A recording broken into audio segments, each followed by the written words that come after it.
I stood in our living room, staring at the empty space where my grandmother's antique Leica M3 camera had been displayed. The glass cabinet door hung open, a mockery of security. My mother-in-law Linda's perfume still lingered in the air, a cloying reminder of her unexpected visit while Alex and I were at work. I'm Savannah, and until today, I thought I understood the rules of engagement with my husband's family. Keep smiling, nod politely, and maintain the peace. But some lines shouldn't be crossed. My hands trembled as I dialed Alex's number. "Your mother took my camera," I said when he answered, my voice barely controlled. "The one from my grandmother." "Are you sure? Maybe she just moved it somewhere else while cleaning." "Cleaning? Since when does your mother clean our house without permission?" The words tasted bitter. She had no right to be here at all. Mom mentioned wanting to catalog the family heirlooms. She probably thought, "Family heirlooms? It's my grandmother's camera, Alex. Mine, not your family's." His sigh crackled through the phone. "Let me call her. I'm sure there's a reasonable explanation." I ended the call and paced the room, cataloging other missing items. The vintage silver serving set from our wedding, the hand-painted vase my sister Megan gave us. All gone. My phone buzzed with a text from Linda. "Darling, just organizing things for the family collection. Everything's safe at our house? Come for dinner tonight and we'll sort it out. Bringing your favorite lasagna." The casual presumption of her message made my stomach turn. I showed up at their house an hour later, not waiting for Alex. Linda opened the door with that practiced smile of hers, already speaking before I could get a word in. "Savannah, dear, I was just about to call. Tom and I were thinking these precious items should be properly displayed in our family room. After all, we have that beautiful mahogany cabinet." "Where's my camera?" I interrupted, stepping past her into the house. "Now, dear, you know these things should stay in the family.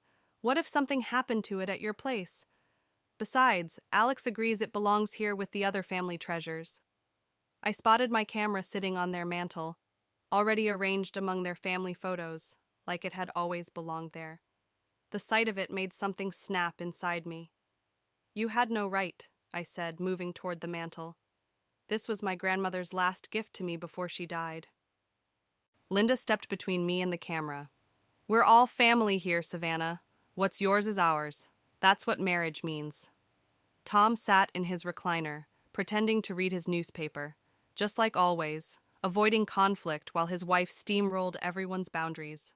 "That's not what marriage means," I said, reaching past her for the camera. "And we're not done talking about this." Linda's hand clamped around my wrist. "I think you're being rather dramatic. Alex understands these things need to be preserved properly." Let go of my arm. "Mom?" Alex's voice came from the doorway. He looked between us, confusion turning to concern. "What's going on?" "Your wife is having a little meltdown over some family arrangements," Linda said, releasing my wrist. "Perhaps you could explain to her how these things work in our family." I grabbed my camera and backed away from them both. "This isn't about family arrangements. This is about theft and control, and I'm done pretending it's normal." "Savannah, wait," Alex called after me as I headed for the door. "Let's talk about this." But I was already gone, my grandmother's camera clutched to my chest, understanding for the first time that this wasn't just about stolen belongings. This was about power, control, and a marriage that was about to change forever. 3 weeks after the camera incident, I sat at my desk staring at the confirmation email for our 5th anniversary getaway. A secluded cabin in the mountains, just Alex and me, away from the chaos, away from Linda. I'd spent weeks planning every detail, determined to reconnect with my husband without his mother's shadow looming over us. My office phone buzzed. "Your mother-in-law is here to see you," my colleague announced. Linda swept into my office before I could respond, carrying a glossy travel magazine. "Darling, I have the most wonderful news. I found the perfect anniversary celebration venue for all of us." I minimized my email. "All of us?" "Of course. The Riverside Manor has the most charming family suites. Tom and I stayed there last summer. 4 bedrooms, a shared living area, perfect for quality family time." My carefully planned surprise crumbled. "Linda, this is our wedding anniversary." "Exactly. Marriages are about joining families." Alex always says how much he misses our family traditions. She placed the magazine on my desk, perfectly manicured nail tapping a photo of an ornate Victorian mansion. I've already spoken to Alex about it. He thinks it's a wonderful idea. Of course he did. I gripped the edge of my desk. When exactly did you speak to Alex about this? Oh, we had lunch yesterday. He mentioned you might be planning something, but really, darling, a cabin? For such an important milestone? She wrinkled her nose. We need to celebrate properly. My phone pinged with a text from Alex. Mom told me about Riverside Manor. Sounds nice. Maybe we should consider it? I stared at the message, heat rising in my chest. He couldn't even wait to discuss it with me face to face. I need to get back to work, I said, standing up. We can talk about this later. Don't be difficult, Savannah. I've already made the reservation. 4 nights, starting Friday. Tom's so looking forward to it. You what? The words came out sharp enough to make Linda blink. Well, someone had to take charge. These things book up quickly. She adjusted her designer scarf. Besides, Alex agreed it would be easier if I handled everything. I grabbed my purse and keys. I need to step out. But we haven't finished discussing the dinner arrangements. I was thinking formal attire every evening and... I left her standing in my office, her voice trailing behind me. In my car, I called Alex's office. Hey, can we talk about this later? He answered. I'm heading into a meeting. You had lunch with your mother yesterday? A pause. She happened to be in the area. And you didn't think to mention it?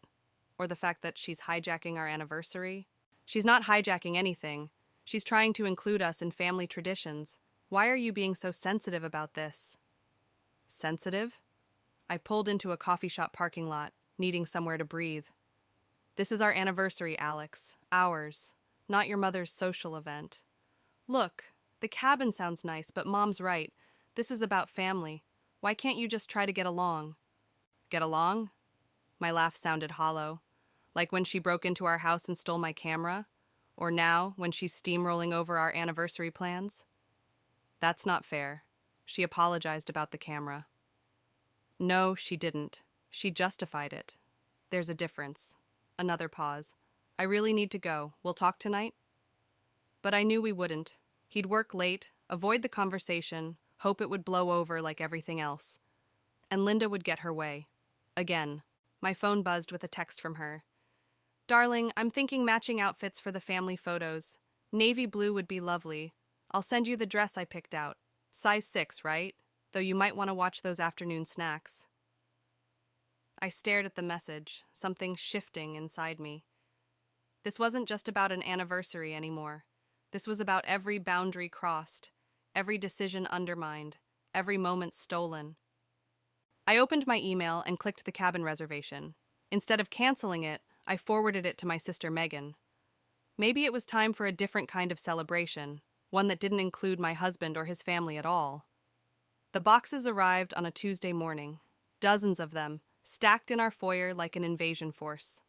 Linda breezed past me with a clipboard, directing the delivery men where to place her holiday decorations in our home. The crystal centerpiece goes on the dining table, she instructed, marking items off her list. And the artificial tree needs to go by the bay window. We already have a tree, I said, watching her rearrange my furniture without asking. And decorations. Oh, those craft store items? She laughed softly. Darling, this is going to be featured in the Valley View magazine's Holiday Homes spread. We need proper decorations. My stomach clenched. What magazine spread? Didn't Alex tell you? The photographer's coming next week? I've invited the whole country club board. We'll host 60 for dinner. Tom's already ordered the catering. I spotted my handmade ornaments, the ones Alex and I collected over our years together, piled in a donation box by the door. Something inside me snapped. No. I grabbed the box of ornaments. This is my home, Linda. You don't get to decide. Our home, Alex interrupted, walking in from the garage. Mom's put a lot of effort into this, Savannah. It's important to her. Important to her? I gestured at the boxes overwhelming our space. What about what's important to us? To me? Linda's perfectly lined lips curved into a smile. Family is important, dear. And this event will do wonders for Alex's networking. Several potential clients will be attending. You planned a massive holiday party in our home without asking me? I turned to Alex. And you knew about this? He shrugged, avoiding my eyes. Mom's been planning it for months. I thought you'd be excited. Excited? I watched another delivery man carry in what looked like a life-sized mechanical Santa. This is insane. All of it. Now, Savannah. Linda's voice took on that patronizing tone I'd grown to hate. I know change is difficult for you, but... Stop! I held up my hand. Just stop. I want everything out. Now. Don't be ridiculous, Linda scoffed. The invitations are already sent. Everyone who matters will be here. Everyone who matters to you, you mean? I grabbed my car keys. This is my house, not your social club. Our house, Alex corrected again, softer this time. Mom's right. This could be good for my career. Why do you always have to fight everything? I stared at him, really seeing him for the first time. Because someone has to. Linda moved between us, clipboard raised like a shield. I've planned everything perfectly. The caterers, the decorators, the guest list. Get out. The words came out quiet but firm. Excuse me? Get out of my house. Take your boxes, your perfect plans, and get out. Savannah? Alex stepped forward. You're overreacting. Am I? I pulled out my phone, dialing quickly. Megan, can you come over? Bring your truck. I turned to Linda.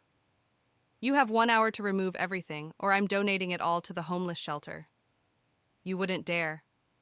Linda's face flushed. Alex, control your wife. But I was already heading upstairs, grabbing my overnight bag. I could hear Alex following me, his footsteps heavy on the stairs. Where are you going? To my sister's. I threw clothes into the bag without looking at him. When you and your mother are done turning our home into her personal showcase, let me know. This isn't just about the party, is it? I zipped the bag shut. No, it's not. It's about respect, boundaries, marriage, all the things your mother tramples, and you let her. She means well. She means to control everything, and you let her. I shouldered past him. I'm done being the only one fighting for us. Downstairs, Linda was ordering the delivery men to continue unpacking. I walked past her, my grandmother's camera, the one thing she hadn't managed to keep, clutched in my other hand. This isn't over, she called after me. I turned at the door, meeting her eyes. You're right, it's not. Because now I understood. This wasn't just about standing up to Linda. This was about saving myself from becoming another decoration in her perfectly arranged world. And maybe, just maybe, it was time to rearrange things my way. After 2 weeks at Megan's, I returned home, ready to fight for my marriage. The Paris tickets were hidden in my desk drawer. A surprise I'd planned for months, a chance for Alex and me to reconnect away from his mother's influence. I found the tickets missing from my drawer. My phone lit up with an email from the travel agency. Confirmation of party increase, 4 travelers. The modified itinerary listed Linda and Tom's names alongside ours. The room spun. I gripped my desk, scanning the details. Our intimate bed and breakfast was replaced with a luxury hotel suite. Our private cooking class changed to a group tour. Every carefully chosen moment designed for 2 had been expanded for 4. My phone rang. Linda. Darling, I hope you don't mind, but I've made some adjustments to the Paris itinerary. That little inn you chose was rather quaint, but the 4 Seasons will be much more suitable. I've already contacted my friends in the area to arrange proper dining experiences.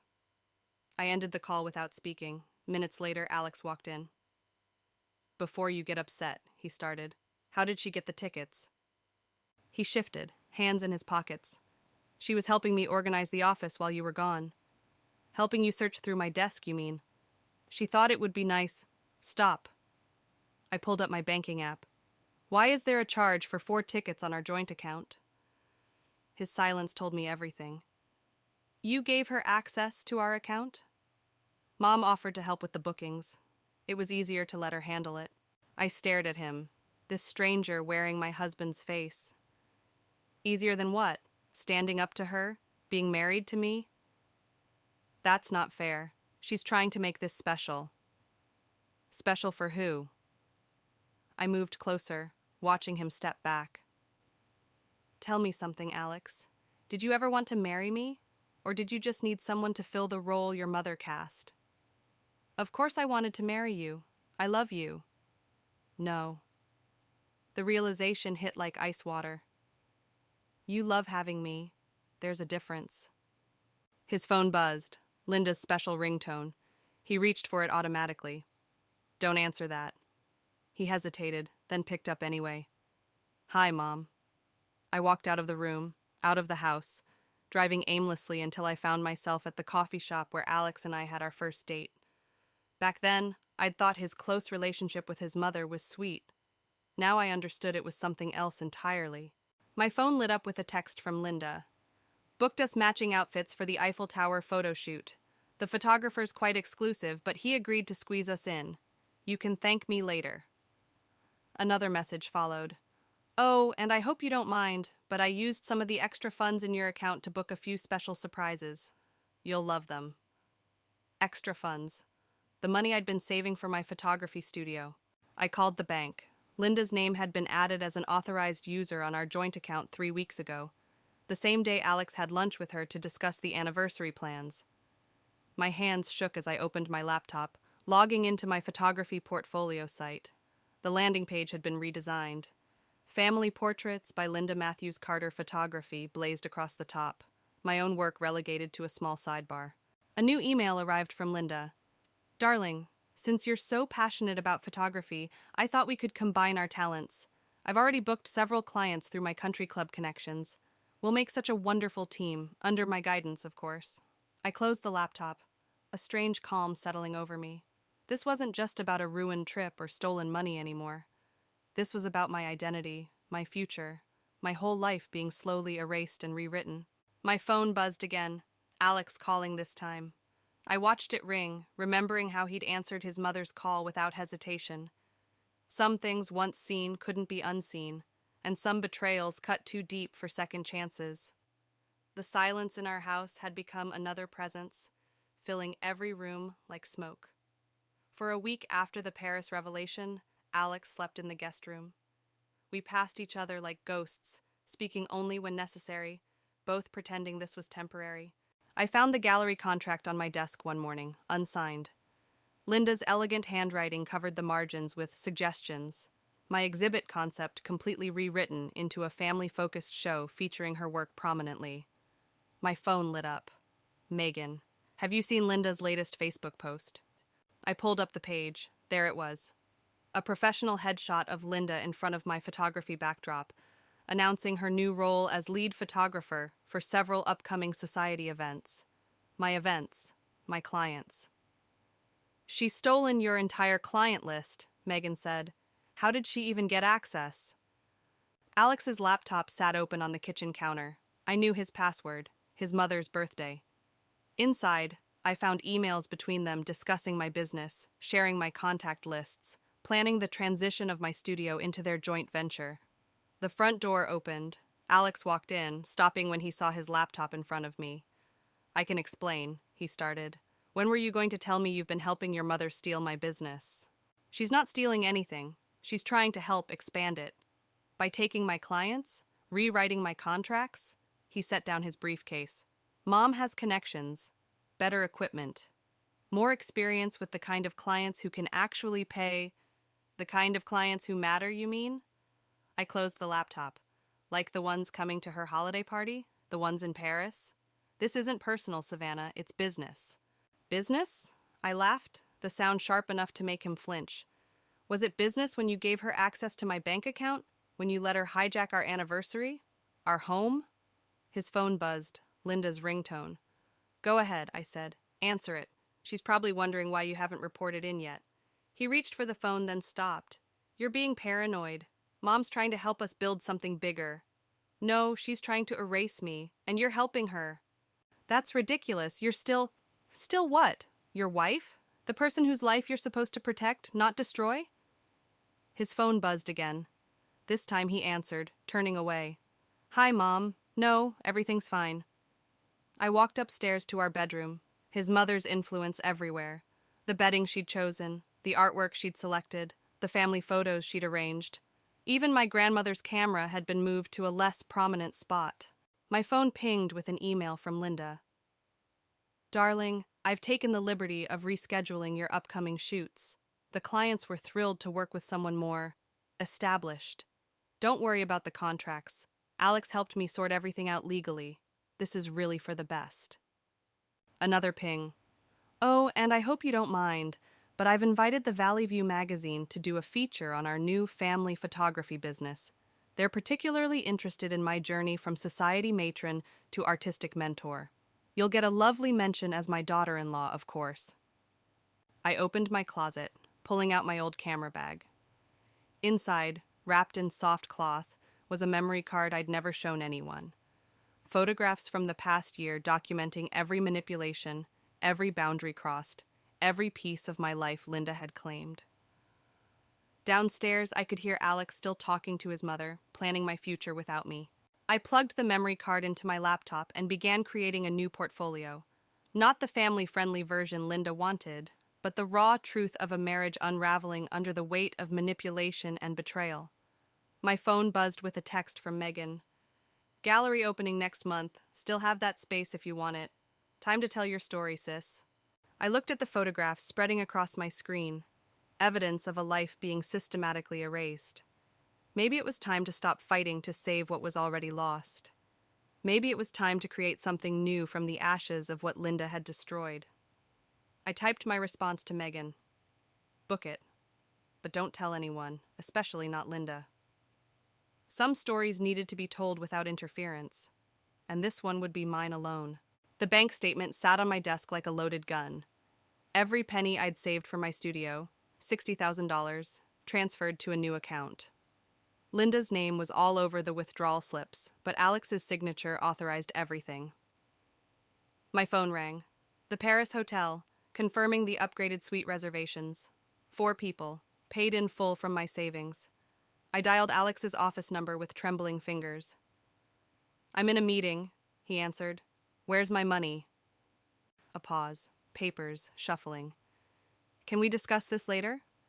No, where is my studio money? Mom needed it for the Paris arrangements and the new equipment for the family business. She's investing it for us. For us? My laugh sounded foreign, even to me. You mean for her trip, her business, her control? You're being dramatic. The money's still in the family, your family, not mine. I hung up, opening my email to cancel the Paris reservations. Error message, cancellation period expired. Another email from Linda popped up. Darling, just confirmed our Paris itinerary with my friends at the French Photography Society. They're excited to meet the whole family. I've scheduled daily shoots, matching outfits already ordered. You'll love being my assistant. My phone buzzed again. A text from the gallery owner who'd agreed to host my exhibit. Sorry, but Linda Matthews Carter just booked the space for her society photography launch. Said you'd be working with her? Congratulations on the partnership. I drove to our bank, hands white-knuckled on the steering wheel. The teller pulled up my accounts. I'm sorry, Mrs. Carter, but these accounts are frozen pending review. Mrs. Matthews Carter raised concerns about unauthorized activities. She's not authorized on my personal account. The teller checked her screen. Actually, she was added as a joint holder last week. Your husband signed the paperwork. I sat in my car calling every client in my contact list. Each conversation the same. Linda had already reached out, explaining she was taking over my contracts for the family business. My phone lit up with Alex's message. Mom's worried about your behavior. Maybe we should postpone Paris until you're feeling more stable. Another from Linda. Darling, I've taken the liberty of scheduling you for some counseling. Clearly, you're struggling with family dynamics. The therapist is a dear friend of mine. She'll help you understand your place in our family structure. I drove to Megan's apartment, but she wasn't home. A note on her door. Emergency work trip. Back next week. Love you, sis. Back in my car, I opened my photography portfolio site. Error message, account suspended. I tried logging in to my email. Access denied. My phone buzzed with an email from Linda, forwarded from my own account. Dear valued clients, I'm stepping back from photography to focus on personal growth. My mother-in-law, Linda Matthews Carter, will be handling all future bookings. Thank you for understanding. I drove home in a daze, finding Linda's car in our driveway. She and Alex sat at our kitchen table, surrounded by papers. Oh, good, you're here, Linda smiled. We need to discuss the new business structure and your recent emotional instability. Get out. My voice was barely a whisper.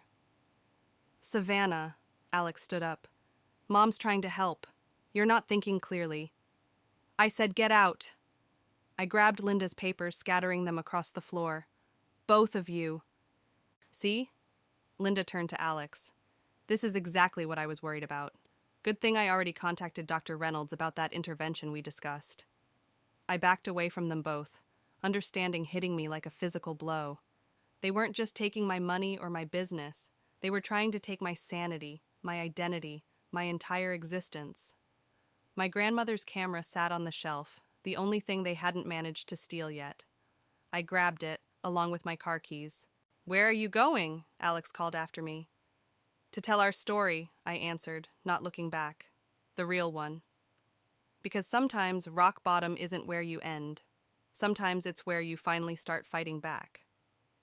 The gallery buzzed with opening night energy. My photographs lined the walls, not the soft focus family portraits Linda expected, but stark images documenting 3 years of manipulation. The camera being stolen, holiday decorations overwhelming our home, Linda's signature on my contracts, Alex looking away in every shot. I adjusted my grandmother's camera around my neck like armor. You can't display these. Linda's voice cut through the crowd. She stood in the entrance, Alex and Tom behind her, all dressed for her canceled society event. These photos are family property. No. I kept my voice steady. These are my memories, my truth.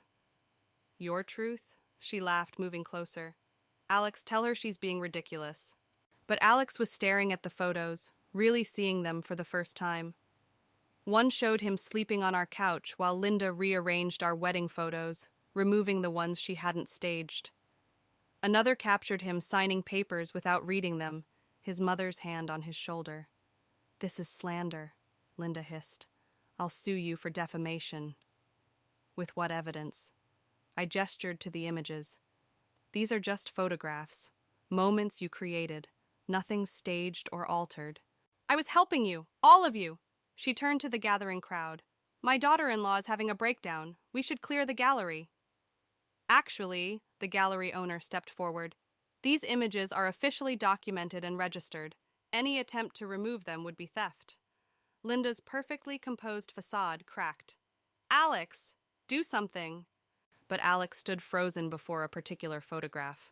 Linda accessing my laptop while I slept, the screen reflecting my bank account information. You said she agreed, he whispered. You said she wanted you to handle everything. Of course she did. Who wouldn't want my expertise? My connections? Linda grabbed my arm. Take these down. Now. I pulled free. Or what?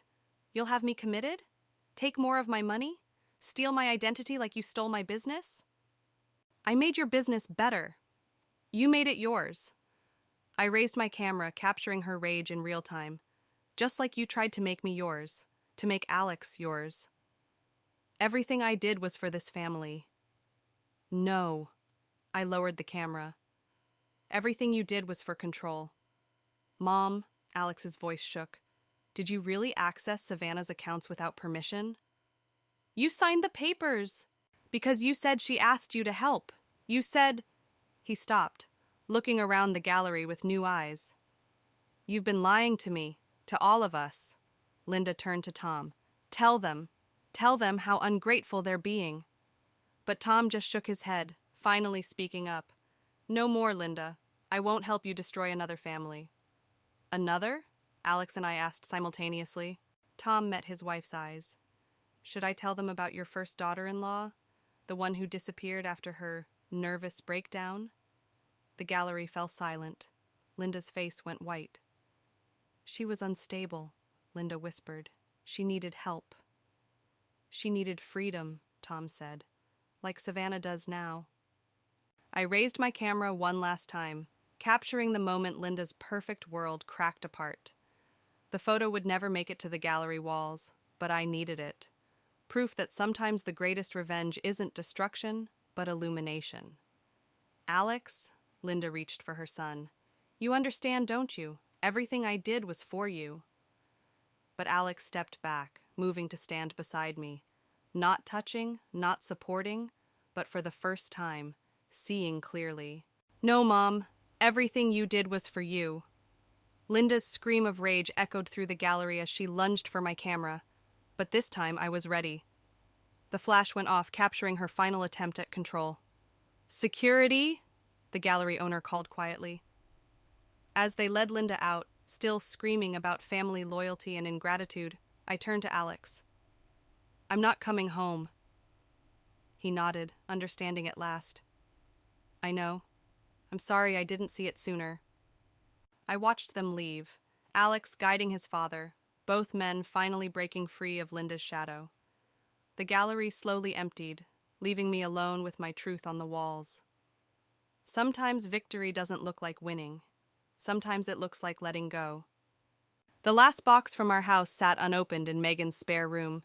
Inside, wrapped in tissue paper, lay the photographs I hadn't displayed at the gallery, the quiet moments before everything unraveled. Alex and me at our wedding, his mother adjusting my veil without permission. Our first Christmas, Linda rearranging my ornaments while I slept. Small invasions I'd dismissed as love. My phone buzzed with a text from Tom. Linda's starting therapy next week. Alex too. Different doctors, different cities. Thought you should know. I set the phone down without responding. Through Megan's window I could see the city lights flickering like stars. My gallery show had sold out. Every image purchased by people with their own stories of boundaries crossed, lives controlled, freedom stolen. The doorbell rang. Alex stood outside, holding a familiar leather case. Found this in Mom's closet, he said, handing me my old camera bag. The one she said was lost in the move.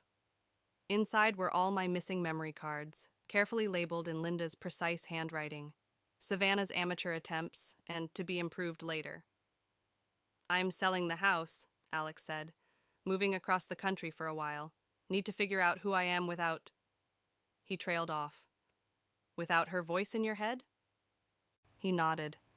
I found Mom's journal. She had plans, our whole future mapped out.